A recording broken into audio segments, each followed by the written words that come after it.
Hello and welcome to the Daily Mill for Friday the 29th of October 2021. Today's Millwall news. We've got a few interviews. We've got Rowett talking about strikers and possible injury concerns going into tomorrow's game. Then we've got the preview of tomorrow's game as well. So we're going to start off now with this full length interview from Billy Mitchell from the News at Den, Southwark News.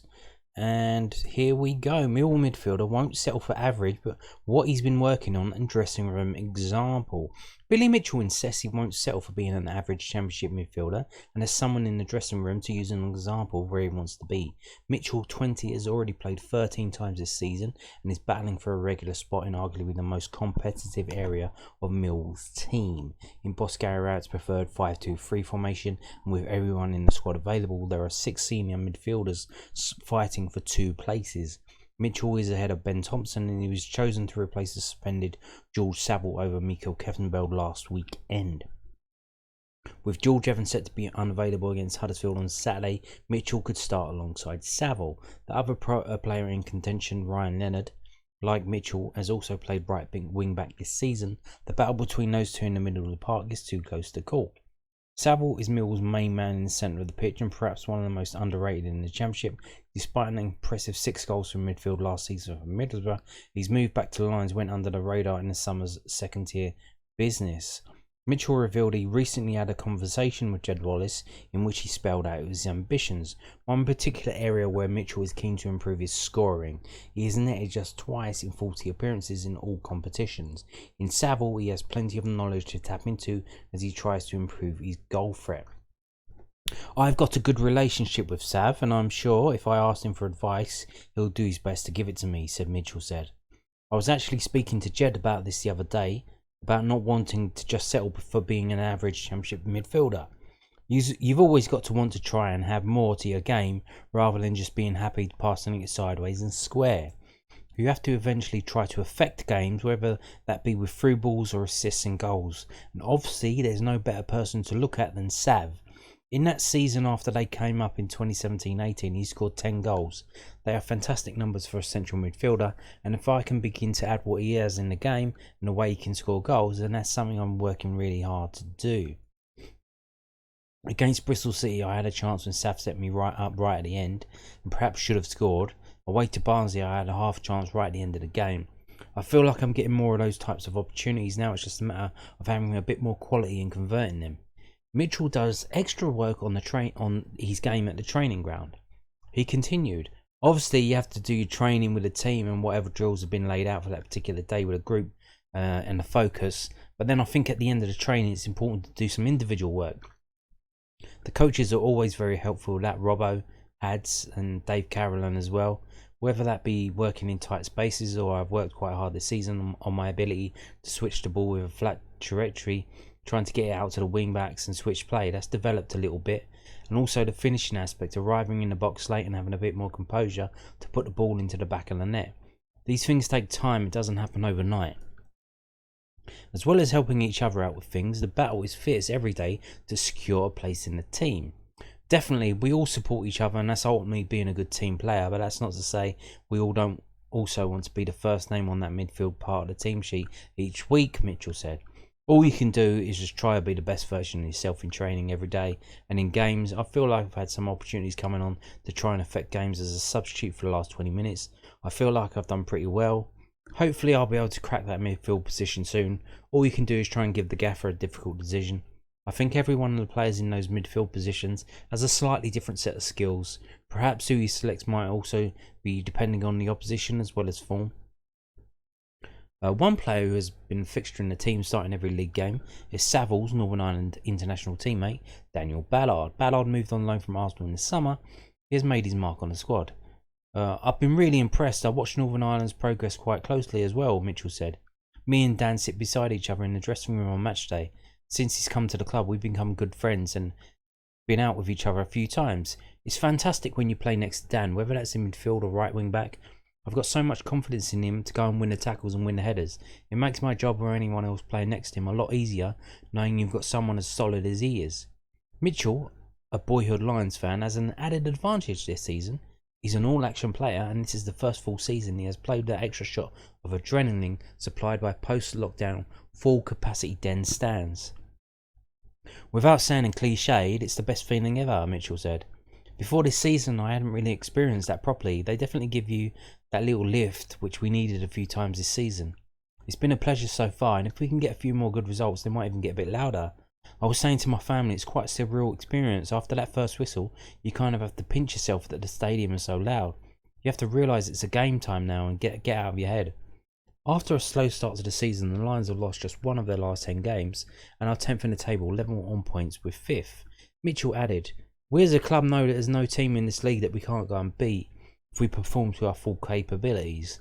It's just trying to piece all those bits of the puzzle together and have it come together on match day, which perhaps at the start of the season they weren't quite.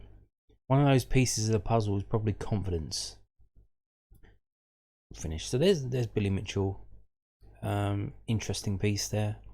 Not really giving anything away, but it's nice that he has aspirations to be as good as George Savile, which is what you want. You want someone to look up to, someone to aspire to be like or be better than you are.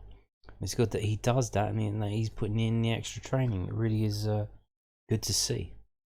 So let's move on now to this next story. This is from londonnewsonline.co.uk, South London Press's online website. So Millwall boss Rowett is flexible on the formula. So he's flexible on the formula now. So let's have a read of this, see what he's talking about this time. So Millwall boss Gary Rowett is open to the possibility of changing Millwall's formation when playing at home, writes Alex Grace. The Lions have played in a 5-man defensive formation this season and it has rolled up some of the sections of the fan base. The Lions boss changed to a 4-man defence during Saturday's 2-1 win over Stoke City as Tom Bradshaw's brace cancelled out Romain Sawyer's opener, with Rowett admitting he did consider changing the shape from the kickoff.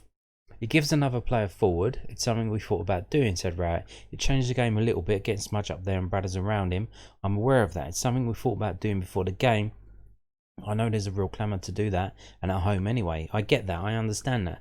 As a manager, you've got to find solutions in bad performances. We look at everything. We want to win as many games as we can. We're not wed to one formation. It's just that one formation has got us into the top 10 for 3 years in the Championship, so I'd be stupid to lose it and think we should be in the top 2. The Lions are currently third in the Championship form table, having lost just one of their last 10 Championship games, but the atmosphere at the Den has still been a little tense. Rowett added, I can't change that. We've got to perform so that the atmosphere is better. It's a good win. I don't know if it was our best win. 3 points. Every win you're happy with. We've come back a few times after being down. The team's got that little bit of resilience.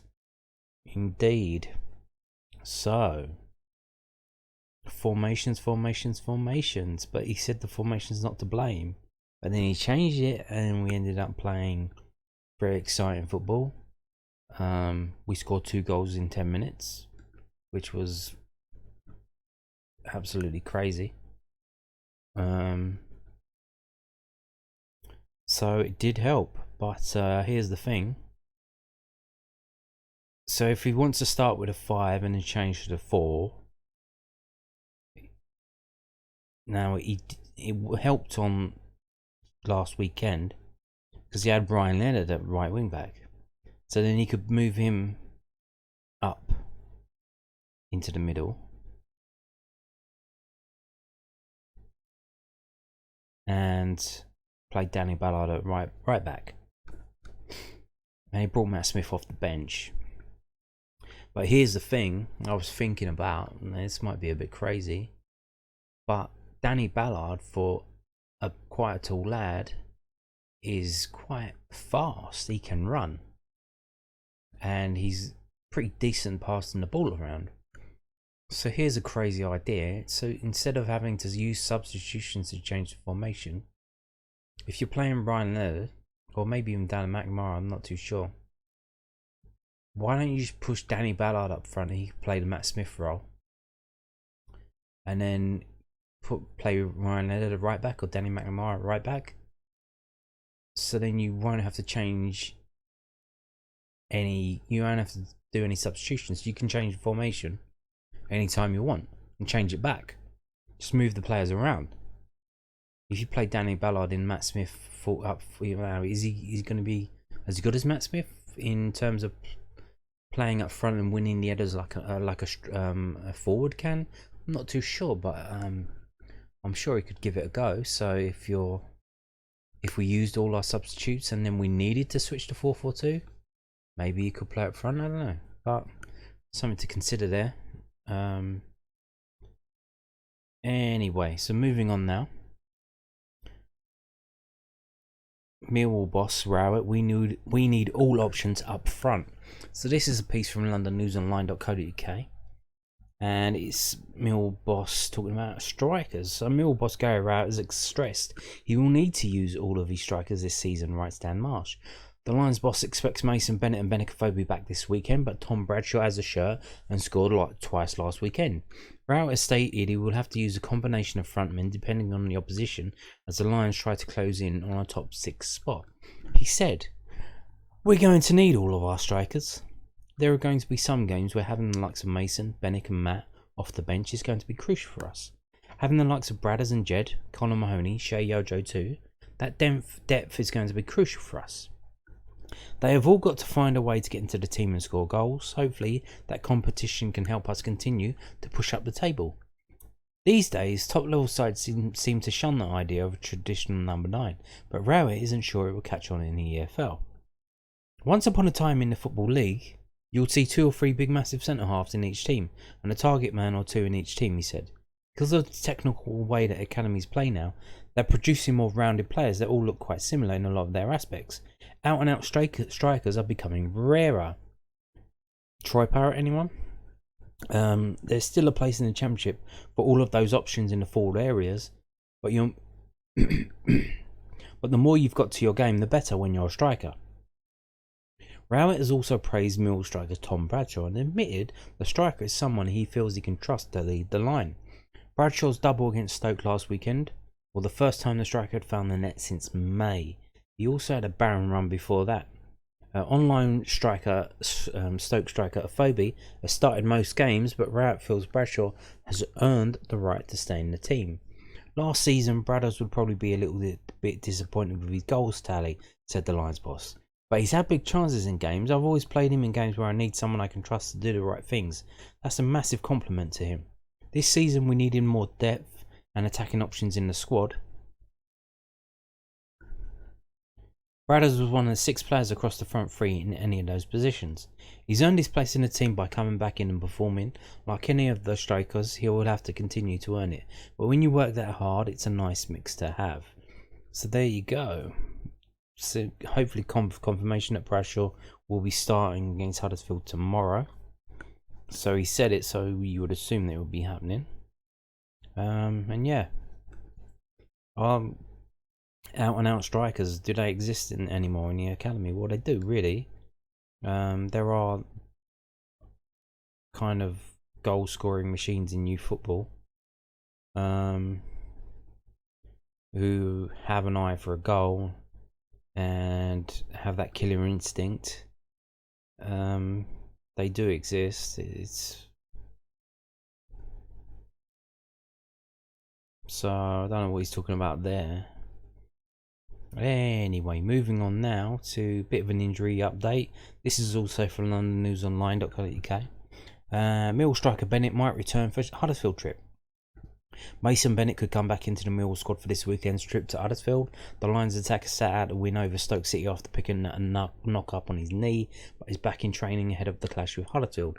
And all being well, Bennett should be one of the options available to Gary Rowett as the Lions look to make it 5 wins in 6 league games. Mason did some light training on Wednesday, so he's another one that if we can get a little bit of more training in there, he'll certainly have the potential to be available, I assume, on the bench, which will be positive news, reveal Rowett. George Evans is set to be missing until after the international break with a grade 1 calf strain, so will miss the trip to Huddersfield Town, though Benik Afobe and George Saville will return to the squad. Huddersfield are perched just above the Lions amongst 7 teams who are joint 5th in the Championship following a positive start to the season under former Leeds coach Carlos Corberán. And Rowett is expecting a tough game against a team who operate in a similar setup to the Lions. They have the ability to open up any team. They've got some really different ways of getting the ball up the pitch, said Rowett. They play in a similar sort of way to us in the 5-2-3, and they've had some really good results. And like most teams in the league, the odd result they'll be disappointed with, but that's the Championship. We're really pleased with our recent run of form, and they're on the same point, so they've made a really good start. But it's like anything. I've been to Huddersfield and won before. I've been to Huddersfield and not won. It's a difficult place to go, like anywhere in the Championship. I think really each game presents slightly different challenges, but essentially they present the same challenge, which is having the right mentality and making sure you're prepared to roll your sleeves up and do all the necessary things off the ball. Then it's the quality of on the ball that usually dictates the result. It'll be a tough game. So there you go. Injury update from Gary Rowett. So Mason Bennett looks to be on the bench. Bradshaw looks to be starting. So we'll see how we go against the team we're playing tomorrow, Huddersfield Town. So how have we done against Huddersfield Town over the many years that we've existed and they've existed? So almost 100 years. First game, first trip to Huddersfield Town, 4th of March 1922 in the FA Cup. Smashed 3-0. Now Huddersfield Town back in the day, they were a big town. They were a big club in the Football League. They had a name for themselves, and you can see we didn't play them many times. We only played them in the league in 1966 when we both got into the Division 2. So we missed out on them as we were in the lower leagues, and then when we got into League 2, there they were, big time Charlies, Huddersfield Town. Now they've dropped off recently, not as big as they used to be, but they have been in the Premier League, so there you go. And they've got a shiny new stadium. But you can see, so first couple of games again, travelled up there in 1922, 1923 in the FA Cup, which is a bit weird. That's kind of weird. We drew them in the FA Cup 2 years running. Have we ever done that before with another team? So that seems very strange. Very strange. Or I imagine there weren't that many teams back in the day in that draw, whatever round that was, I don't know. So it's in March, so probably later rounds. So yeah, they were a good team. They got through to the later rounds of the FA Cup. We won our way through and then played them twice in a row. And then 1966, first time we played them in the league, lost 2-0. Next year after, we lost 1-0.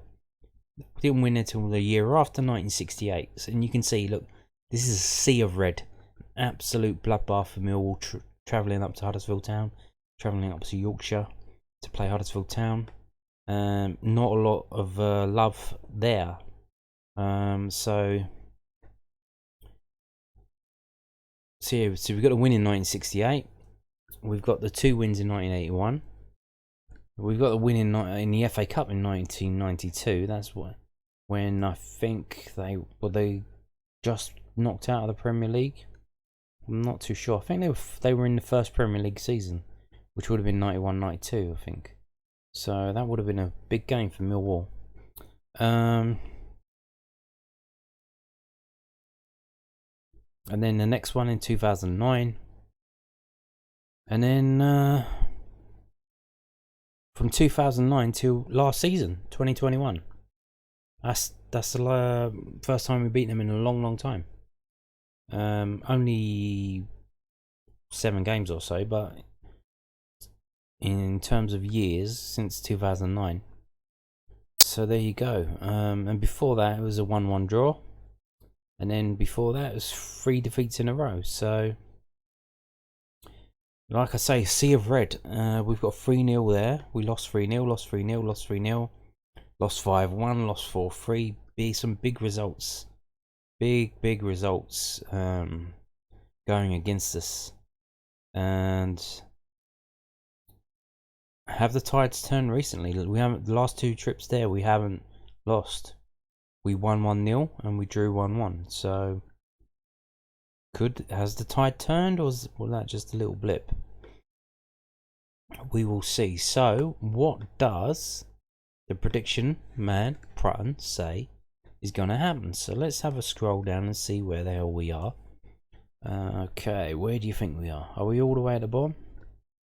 We usually are. So there you go. It's right. So David Prutton predicts from SkySports.com: Huddersfield 1, Millwall 1. Okay, back to the draws. Back to the draws. We are draw specialist. Moving on now to WhoScored.com and what they say. So here's the last 6 meetings. We're going to change that to last 6 meetings at Huddersfield, and 7 goals for Huddersfield, 3 for Millwall. So we don't even score that many goals up there. Only kept 2 clean sheets, a 0-0 and a 1-0.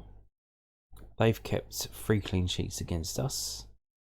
17 yellow cards for Millwall in those 6 games versus 4 for Huddersfield. So that's a bit weird. I wonder who's refereeing the game. Could we be seeing similar things tomorrow? That is kind of weird. So they've won 3 games, drawn 2, we've won 1. So scrolling down, so here's the table as it stands. You can see they are one of the teams on 21.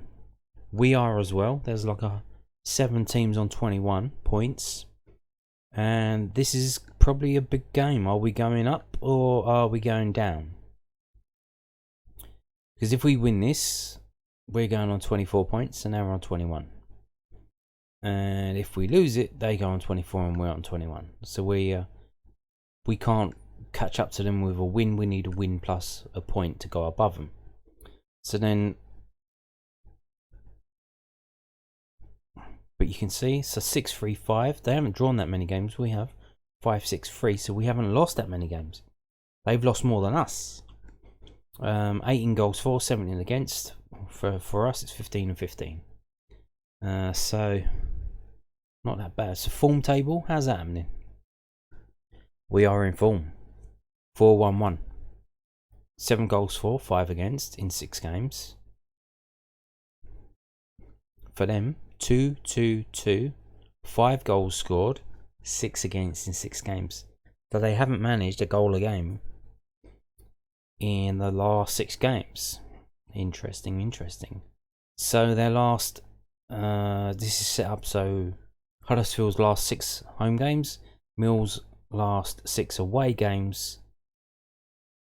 So quite a few clean sheets for Huddersfield against Reading, against Hull, and against Birmingham, the last game out, their last home game. For Millwall, only one time we failed to score, against Swansea. We've scored in all the other away games. That's probably the way we set up to play on the counter. Seems to be working out well for us in that respect. Only 2 clean sheets for us though, the 0-0 draw at Swansea and the one against Barnsley. So it looks like we probably will score, and highly likely we'll concede. So I can see why Prutton went for 1-1. That kind of makes sense. If you think we are going to score and you think we are going to concede, 1-1 would be the result to go for. So here's the characteristics now. I'm not gonna read them all out. I'll leave it there for you to have a look at yourself. You can pause it and have a look if you want. So match forecast: Millwall will dominate in the air, very likely. Millwall will control the game in the opposition's half, likely. Okay. So what do they predict? Oh, here's some match facts. Huddersfield have failed to score in 5 of their last 7 matches. Now that is interesting. They failed to score in 5 of their last 7 matches. Millwall are undefeated in 9 of their last 10 matches. Just a 1 defeat to Luton though, at home. So let's have a look and see what they predict. So apparently there's a load of players out for them, but this is not the best reliable source. They often get it wrong, so I don't know how much we can believe what we see there. There's the match facts again that I've just read. So prediction. Huddersfield were well beaten last weekend as they were condemned to a 3-0 defeat away from home at the hands of Scott Barker's unbeaten Bournemouth side. Carlos Corberan's men were unbeaten in 4 prior to that defeat. They won 4 of their last 6 league matches at home. An impressive second half performance saw Millwall turn around a 1-0 deficit to claim all 3 points at home against this talented Stoke side last time out. The Lions started this season poorly, winning just 1 of their first 9 league games, but the London side have since won 4 of their last 5. I believe last season's trip up there, wasn't that on Sky Sports? I think it was a midweek game and I think it was on Sky Sports. I remember seeing it. I remember the reason why I remember something happened in the game and it made me think this manager, he ain't all that. that Carlos Corberan. I remember thinking, he ain't all that. I think someone got injured and he had to change it, or something happened. I can't quite remember, but I do remember thinking that manager he's not. He doesn't seem to. No, I think what was happening, they were just what I think they were doing, they were passing it out from the back. And I was like, what is this guy doing? This is Huddersfield against Millwall. What does he think he's doing? Like, they were just tapping it from the goalkeeper up the line. We were getting it, bombing it forward. Then they end up getting the goal kick or whatever again, and then they just tap. We were just like mopping everything up. I think that's what happened. I remember thinking, like, bro, what you doing? This is Huddersfield against Millwall. Why are you playing like this? I do remember that. I think that was it. Or maybe that was another game. So, can we do the same again? They predict Huddersfield 1, Millwall 1. Prutton predicts Huddersfield 1, Millwall 1. So this is Saturday 3 o'clock kickoff.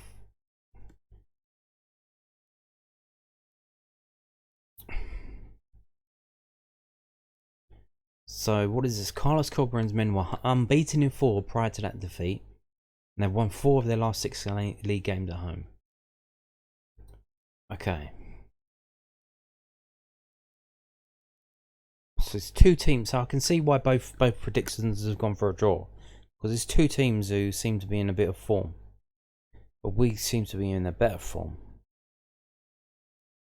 I guess it depends who goes in the middle of the park for Millwall. It depends on the team selection that Rowett picks, to be honest. Yeah, would he try and go with Leonard again instead of Danny McNamara? Probably will, and it'll probably play up in his face. I mean, I don't know. He seems to be like, oh, that thing worked in that game, so let's do it in the next game. Like, yeah, maybe not, because the circumstances are different. It does depend on what the team Rowett picks, especially when he needs to make changes because there's injury. So he started with George Evans. We played a lot better when George Evans went off, to be honest. He wasn't all that. So that might be a good thing in our favour that George Evans isn't playing. Right, I'm going to make my prediction now. I reckon it's going to be Huddersfield 0, Millwall 1. Yeah, I think this is going to be a 1-0 Millwall win.